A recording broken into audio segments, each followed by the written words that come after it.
7h-10h sur Radio Courtoisie, suivez la ligne droite. Vous allez nous parler justement d'un sujet beaucoup moins amusant, puisque la guérilla continue de prendre de l'ampleur, on pouvait le prévoir, mais on dirait qu'avec ces 2 meurtres d'officiers pénitentiaires, un nouveau cap a été franchi, non ?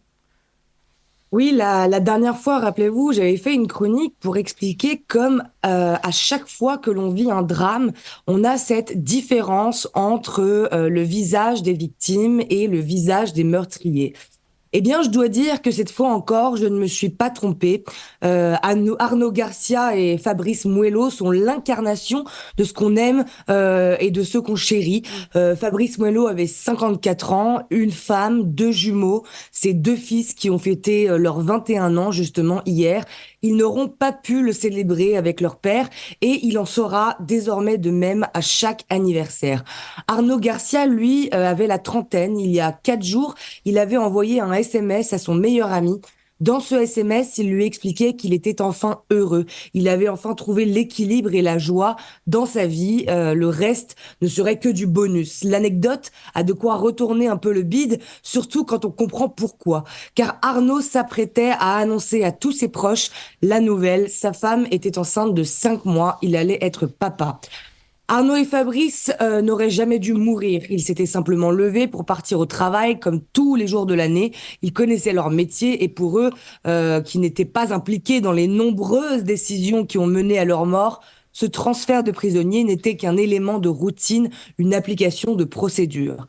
Mais c'était sans compter sur les différentes erreurs monumentales commises depuis 20 ans qui petit à petit avaient tissé toutes les circonstances qui ont permis à ces 2 hommes de perdre la vie pour absolument rien, par pure violence, et que les meurtriers ont ôté, sans même entreapercevoir chez eux un visage, une âme, une conscience, un être humain.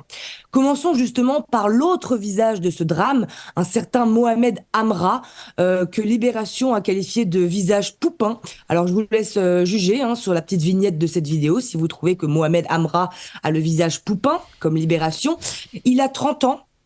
Casier judiciaire long comme mon bras, un pur produit de société, du pur jus comme on est les seuls à les presser. D'après Europe 1, de ses 11 ans à ses 14 ans, il a été mis en cause pas une fois, pas 2 fois, pas 3, pas 4, pas 5. Malheureusement, je vais devoir couper court à cette blague, car le chiffre exact, c'est 19 affaires. 19 mises en cause de ses 11 à ses 14 ans. Dans des affaires de violence, de vol, d'extorsion, port d'armes prohibées, vol par ruse et implication dans une association de malfaiteurs.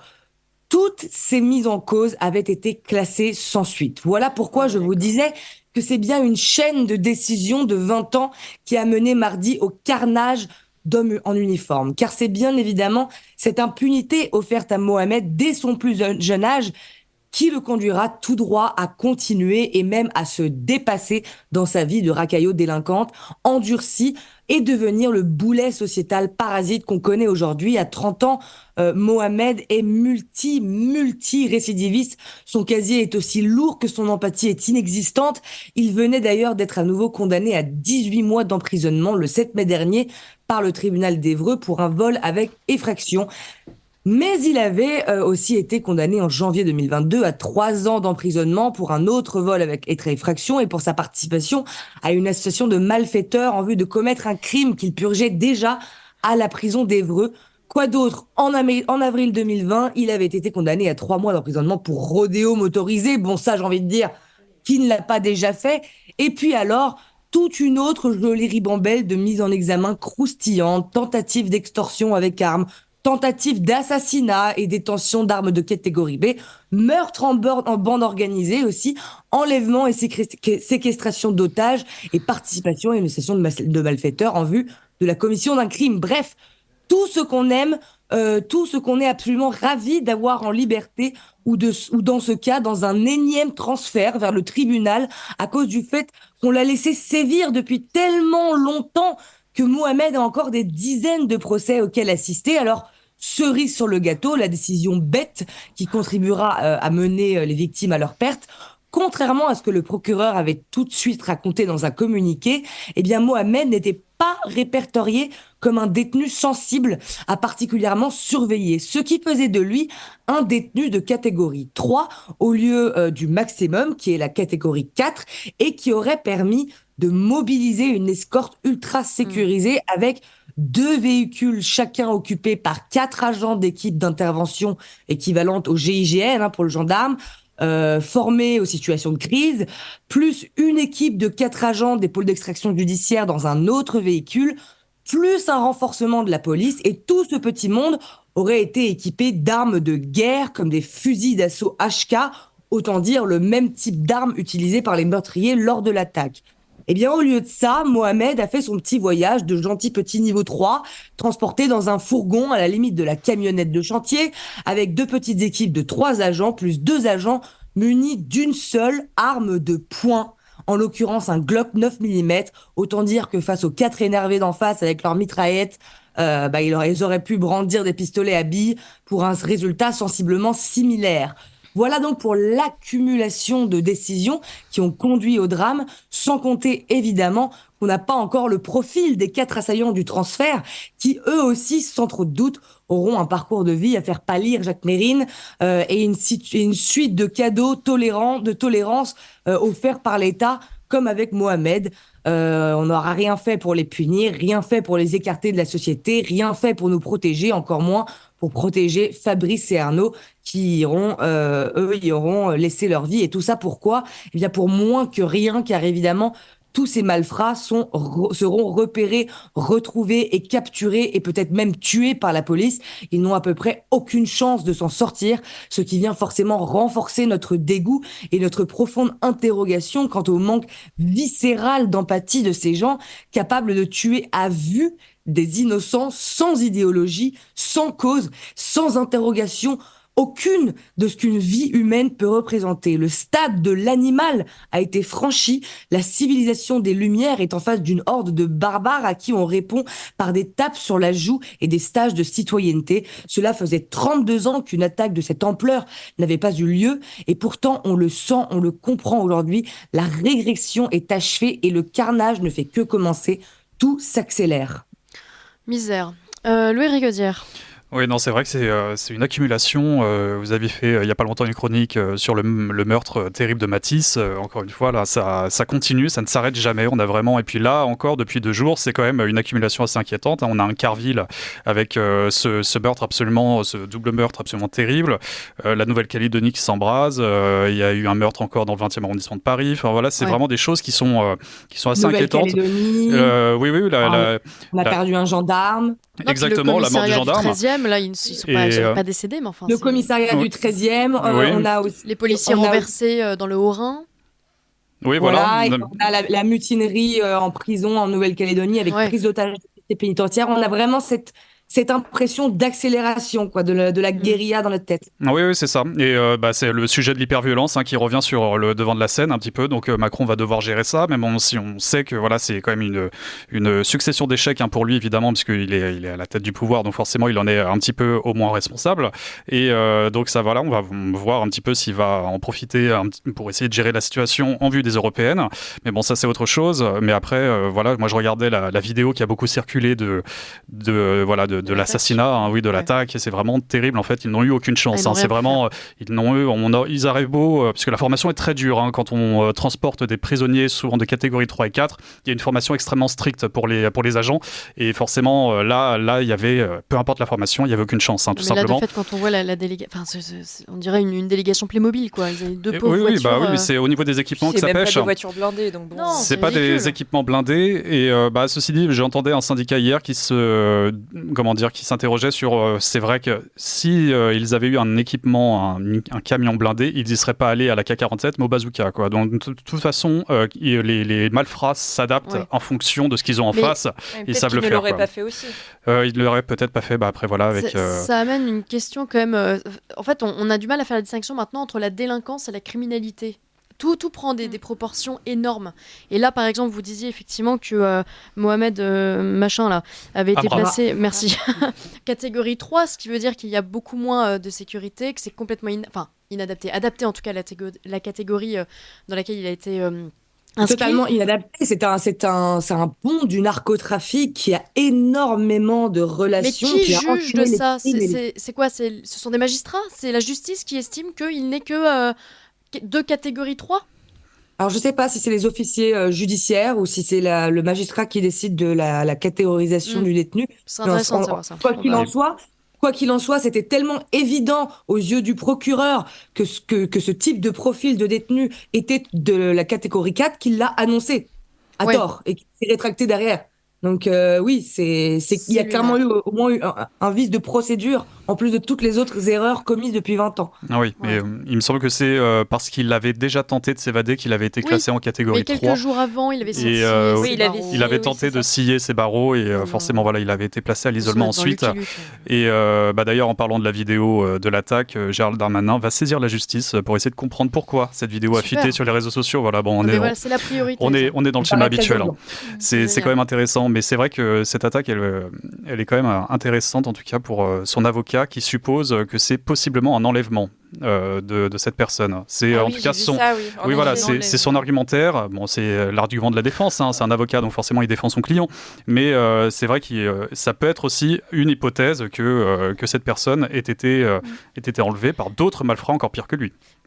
Adèle Il me Rosner. semble, je reviens très rapidement. C'est juste, j'ai regardé et ce sont les autorités en fait pénitentiaires qui déterminent donc le niveau de sécurité des détenus. Voilà, Danaya. tout simplement. Moi, j'aimerais rebondir sur un tweet avec lequel on a discuté tout à l'heure avec l'équipe. On a été assez choqués quand on a vu ça. Donc, Amine Kessassi. Donc, apparemment, c'est un... Alors attends, on va regarder tout de suite parce Un que membre de Europe Écologie Europe Les Verts. Écologie Les Verts. Voilà. Oui, c'est ça, oui. Bon, à confirmer exactement, mais en tout cas, son tweet exact, donc à 13h16 hier, mort de 2 agents pénitentiaires dans l'Eure, quand allons-nous entamer le débat sur la légalisation du cannabis? Rendez-vous ce soir sur RTL à 19h. C'est fort, hein? Oui, alors, mais il y a plein d'idées absolument lumineuses qui sortent de la tête de ces gens-là. Donc là, on a évidemment, c'est la faute du cannabis, donc on va légaliser le cannabis et puis tout ça disparaîtra comme ça du jour au lendemain. Et on a aussi le journal L'Humanité, retweeté par Mathilde Panot, qui déplore pour les événements de mardi, les accidents de travail. Voilà. Voilà. Non, mais faut- Les Et alors, accidents Amine, de travail sont à prendre au sérieux en France, sachez-le. non On mais fait c'est pas c'est assez lunaire. pour les fameux accidents de travail. C'est vrai que on avait déjà eu Samuel Paty qui avait eu un lourd accident de travail et Stéphanie Montfermé aussi lourd Non, mais c'est assez Voilà, accident non, mais- de travail. Donc, C'est bien puisqu'on voit si les policiers avaient tué les assaillants, on sait que l'extrême gauche aurait gueulé voilà, Ça aurait été la un police scandale. applique la peine de mort, etc., etc. Mais maintenant que c'est l'inverse qui s'est produit, maintenant on voit quelles Alors, expressions ils utilisent, mort au travail. C'est Je magnifique. précise qu'Amine Kessassi est donc candidat société civile aux élections européennes sur la liste de Marie Toussaint, donc candidate Europe Écologie Les Verts. Donc tout va Ça bien. promet. C'est oui, tout va formidable. bien. Mais non, c'est On a super. Philippe Monguillot aussi, chauffeur de bus massacré par Mais 3 bien sûr. racailles. Mort Mais au non, mais, travail, ouais. mais bien sûr, En mais en fait, effet. on peut faire une liste interminable. Mm. On peut pas leur donner tort, mais en tout cas c'est intéressant, enfin comme angle. Et C'est intéressant. il continue, hein, parce que je suis sur sa page X, hein, c'est là-dessus qu'il a publié ça. Il répond, je crois, à Sébastien Chenu qui dit c'est dimanche, certains ne reculent devant rien, 2 agents pénitentiaires assassinés et ce pitre qui veut parler légalisation du cannabis sur leur dos. Et lui dit je maintiens, le narcotrafic tue. Hier, ce sont des trafiquants qui ont fait évader l'un des leurs, etc., etc. Et on continue. Voilà. Mais, En fait, oui. C'est un sujet, le narcotrafic. Évidemment que c'en est un, mais enfin, je veux dire, il y a un temps pour tout, déjà. Le narcotrafic est un sujet, la légalisation du cannabis est un sujet, mais je pense que les deux, pour un monde sain, ne peuvent pas être corrélés. C'est-à-dire si on légalise le cannabis, ce n'est pas pour régler les problèmes de narcotrafic. Déjà parce que ça ne marchera pas. On a des exemples maintenant assez nombreux à travers le monde qui prouvent que ça ne marche pas. Et tout simplement parce que si on légalise le cannabis pour enrayer le trafic, c'est un aveu de faiblesse terrible. Mm. Donc voilà, bon, maintenant tous les crimes et délits qui sont trop commis, on va les légaliser? Non. Donc c'est le pire argument. Si on légalise le cannabis, c'est pour une question de libéralisme, de liberté. Ça, on peut en débattre. Hein. C'est un sujet. Voilà, Ouais. moi j'ai temps à me faire un avis concret. Je sais même pas si j'ai toujours un avis. Il me semble que je suis plutôt contre la légalisation. Mais en tout cas, si c'est pour régler le problème sécuritaire et de trafic, je suis absolument contre cet aveu de faiblesse. Oui, et cette affaire arrive quasiment en même temps que la publication d'un rapport d'une commission d'enquête au Sénat sur l'expansion du narcotrafic en France et qui est absolument qui est terrible. Hein. C'est vraiment terrible. Oui. Il parle même de narcoville en parlant de Marseille. Et surtout, il soulève une question qui est extrêmement sensible, hein, d'ailleurs qu'on retraitera peut-être sur celui de la corruption des agents, non pas seulement des flics, hein, aussi des magistrats, aussi de... Voilà, c'est vraiment un sujet absolument majeur et qui intervient dans beaucoup d'affaires. Juliette Briens. Tout notre pays est en train... Alors, tous les voyants de la corruption sont aujourd'hui au rouge. Tout augmente, la corruption augmente dans tous les milieux et toutes les institutions. Et ça, mes amis, la corruption, c'est le premier marqueur de la tiers-mondisation d'un pays. Un pays qui reconnaît la corruption, qui reconnaît la corruption, alors qu'on l'avait éradiqué, la corruption en France, c'est tous les marqueurs de la tiers-mondisation en route. C'est lié à quoi, ça ? C'est lié à la tiers-mondisation, la paupérisation, la montée de la violence, d'une nouvelle population, du manque de reconnaissance dans certains métiers aussi. La police ne se sent plus reconnue, ne se sent plus appréciée, n'est plus assez payée, est maltraitée, donc finit par accepter les bakchiches. Ouais. Vous voyez, et ce sera comme ça pour tous les métiers qu'on détruira. Adèle Rosner, je vous laisse le dernier. Mais c'était pour revenir sur le rapport du Sénat. Ils annonçaient entre 3 et 6 milliards d'euros de chiffre d'affaires par an, ce qui est quand même considérable. C'est colossal. Et Bruno Le Maire évoquait les sous-marins qui intervenaient beaucoup pour livrer de la drogue.